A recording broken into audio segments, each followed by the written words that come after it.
Hey, what's going on, guys? Aarava here. Welcome back to another Last the Question Mark challenge here today for the 2018 Italian Grand Prix. Today, we'll take on this challenge with Daniel Ricciardo in his Red Bull racing car. Of course, he's taking engine penalties for the real-life Italian Grand Prix, and so he won't be starting stone dead last, but I believe, towards the back end of the grid at least. I think a few other people around him are also taking engine penalties. I believe Marcus Ericsson had to change some components and also Nico Hülkenberg, but, nonetheless, it's going to be a good challenge with Ricciardo in the Red Bull, because the Red Bull obviously does not have the straight line speed. So it's going to be a bit of a tough order to see how far up the order we can get. But nonetheless, we'll try our best. If you are new around here, you're unfamiliar with how the challenge works, we obviously pick a driver. We start from the back. It's a 25% race, so short and sweet. So it means we can't kind of dawdle with making the passes. We have to get a move on, which will be difficult because we tried the Last question mark challenge with Verstappen for Spa, and that was very, very difficult in a straight line to get past certain few vehicles in the midfield. So I think here in Italy, even more so, it's going to be a challenge. But this is being recorded, or the commentary is being recorded before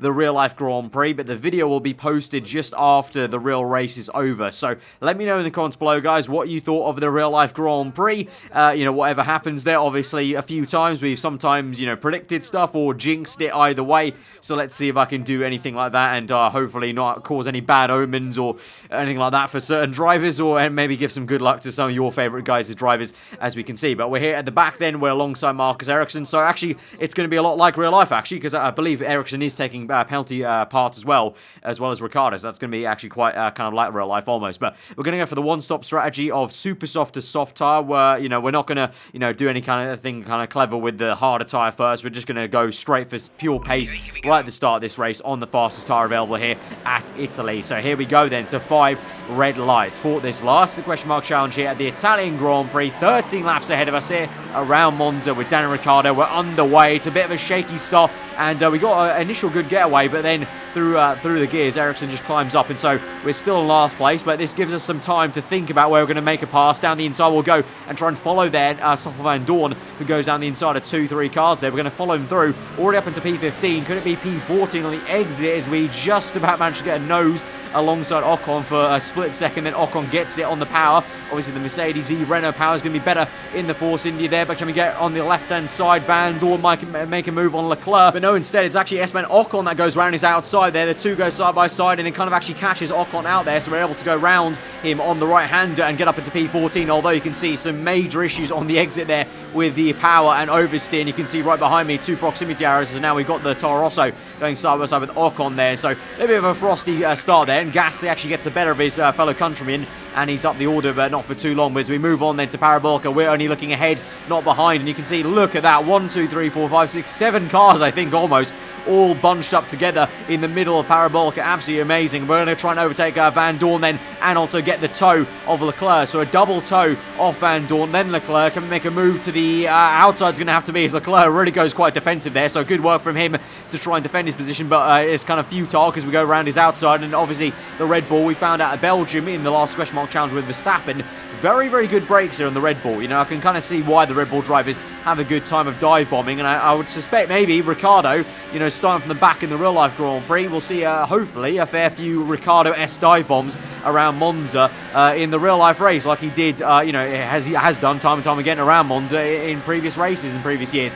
But now you can see at the moment we're getting caught up here, and Leclerc is trying to re-overtake us, and so this is an issue around Monza on the F1 game, at least. Unlike real life, maybe, on the game, it's an absolute slipstream fest, an absolute overtake fest, because all the cars get bunched up together so much, and the slipstream's so powerful. You can see having issues there trying to navigate the cars in front of us, of the Haas and also Fernando Alonso then, and ahead of us is the 2 Renault scrapping away with Verstappen and the other Haas of Grosjean. But at the moment we're still going nearly 3 wide with Magnussen and Alonso trying to go the long way around into turn 1. Alonso with a lock-up, and the 2 Renaults, one of them hops the curb and slows each other down. Or something to fight Fernando Alonso on the exit, and you're about to see he pulls alongside us here as we go through the curve on the right-hand side. So we're still down to P11 then, and so this is still a big fight with Alonso. And then you've got a whole kind of traffic jam here. I'm trying to see where I can go, but you can see I'm actually falling behind now because I'm trying to find some space, and I'm just going back and back and back. So we're nearly down to P12 again as Magnussen's there on the right. I squeeze him towards the grass there. We're going to go around his outside then, and hopefully he gives up. No, not quite. Going to still have to keep it foot in there, and then on the next right-hander, we'll try and pinch him a little bit, and we do get it up into P11 finally. But now Alonso's got ahead of the Renault, and he's actually looking ahead. So the wily old fox is, rather than being overtaken by me, is going to focus on other cars. But now we go for the big dive bomb down the inside of 2 Renaults and also Alonso. But there's been more contact. I think there's been a carbon fiber flying off the front wing of maybe Hülkenberg, and yet again we find ourselves alongside the Spaniard. Can we get a tow though off Hülkenberg here to help us out? We're gaining the speed here in 8th gear in high ERS mode as well. We're going to be a big dive around the outside, and it's going to be a nice overtake then, double pass, and we're up into P8, and hopefully that is the last I see of that McLaren and also the 2 Renaults. And we'll look ahead to Grosjean now, who's behind my teammate Verstappen as we go through Parabolka. Then on lap number 5, Grosjean is in. You can see some of the top cars of the Ferraris in. Perez is in. Actually, I didn't realise that Perez was all the way up further ahead in the top 5 actually, due to all the scrapping in the midfield in the lower end of the top 10. So Perez doing a wonderful job there to be close up, kind of in stark contrast to his real life qualifying at least. I don't know how his race will go, but he was starting from quite low after being knocked out, surprisingly, after a mistake in qualifying, not going out for another run on Saturday. But as we go through the laps then, on lap 7, Verstappen is in, and so I lead the Grand Prix on lap 8. I wanted to come in on lap 7, but Verstappen was ahead of me and he got first call, so that was unfortunate. So the tyre wear is not too bad, but it's not ideal that I'm staying out for this long on super soft tyres.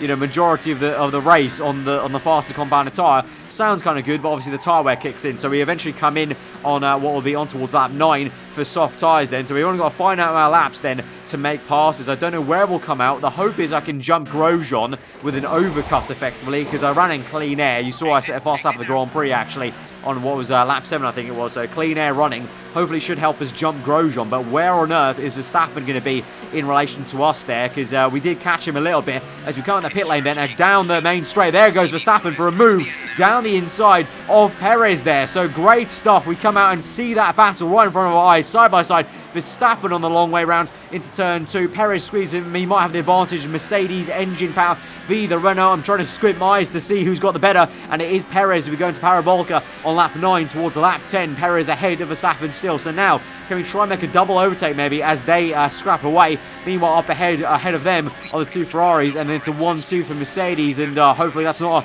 a bad luck kind of jinx there for the real life Grand Prix. But now into turn 1, late on the brakes, and it's a big lunge from so far back there. We narrowly missed the back of Sergio Perez, make some contact with Max Verstappen and force him a little bit deep into turn 1, and we're still on the exit there side by side, and it's going to be a drag race then, and it looks like Verstappen's trying to move about a little bit, maybe scare me off a little bit on the racing line. We're going to squeeze him on the left there, but not completely off, of course, being my teammate. I have to take it easy, and now he's going to get the advantage there. I'm going to brake early, try the switchback move, but then Verstappen parks the car on the apex there of the chicane. I couldn't get quite the switch I was looking for to the other side of the circuit, so I have to wait patiently until the end of lap 10, and you can see the gap that Perez has got. So this fight with my teammate is not helping me out in terms of this challenge. At the moment, we're only up into P7, which I'm not too happy with, to be honest. I thought we could have done better with Ricciardo, and just the nature of the circuit allows overtaking quite, you know, with the slipstream on the game.